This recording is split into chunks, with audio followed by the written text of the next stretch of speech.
जय श्री कृष्णा।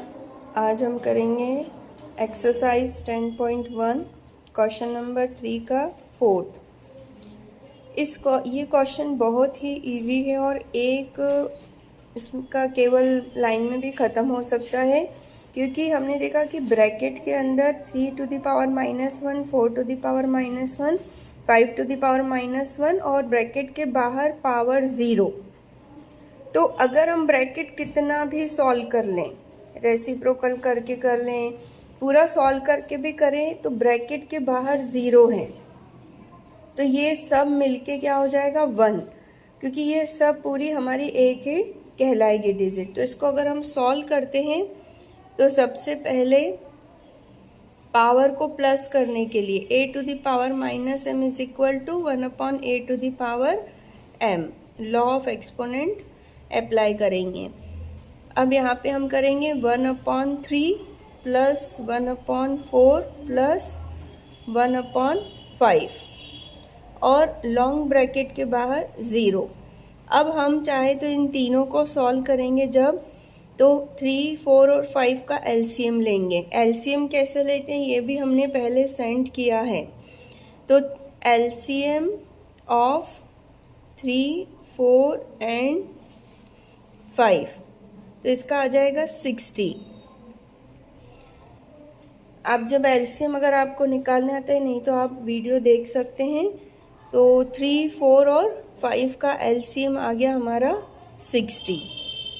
अब ये 60 यानी कि 3 को 60 में कन्वर्ट करना है, तो 1/3, 3 के टेबल में 60 कैसे आएगा, क्योंकि 3 का टेबल तो 10 या 30 होता है।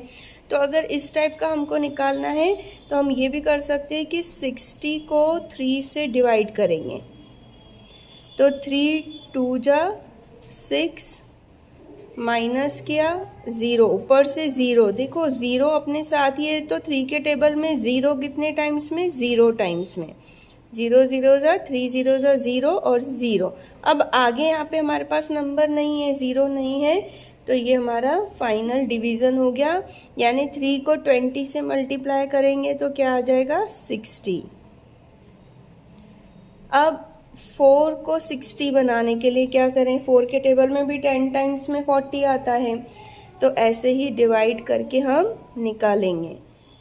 तो 4 1 जा 4 बचा 2, ऊपर से 0 हमने उतारा, तो 4 5 जा 20 माइनस किया 0 0। यहाँ पे आप क्रॉस भी लगा सकते हैं 0 की, कंफ्यूजन ना हो तो क्रॉस भी लगा सकते हैं, कि इसके बाद यहाँ पे कुछ भी नहीं बचा। तो अब 4 को किससे मल्टीप्लाई करेंगे, 15 से। ऐसे ही 5 के टेबल में भी 10 टाइम्स में तो 50 आता है, तो इसको भी हम डिवाइड करके ही निकालेंगे। और अगर आपको ऐसे ही आता है, ये हम उनके लिए बता रहे हैं कि जिनको ये समझ नहीं आता है कि कैसे हम उसको कन्वर्ट करेंगे। तो 5 1 जा 5, 1 ऊपर से 0, 5 2 जा 10 माइनस किया कंप्लीट 12 से, दैट मीन्स 12 से मल्टीप्लाई करने के बाद वो 60 में कन्वर्ट हो जाएगा और होल पावर 0। अब 20/60 प्लस 15/60 प्लस 12/60 होल पावर 0। 60 को हम कॉमन ले लेंगे, तो 20 प्लस 15 प्लस 12 होल पावर 0। ये लाइन पूरे के नीचे है, ये ध्यान देना है। अगर हम केवल इतनी लाइन लगाते तो वो केवल 15 के नीचे 60 कहलाता। जब हमने लाइन को यहाँ तक कंप्लीट किया, यानी इन तीनों के नीचे अब 60 है।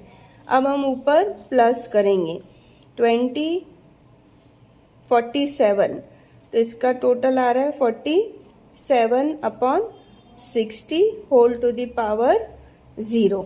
अब हमारे पास ये एक डिजिट आ गई, यानी एक फ्रैक्शन इसमें आ गया। अब हम यहाँ पे लगाएंगे law of exponent a to the power 0 equal to 1।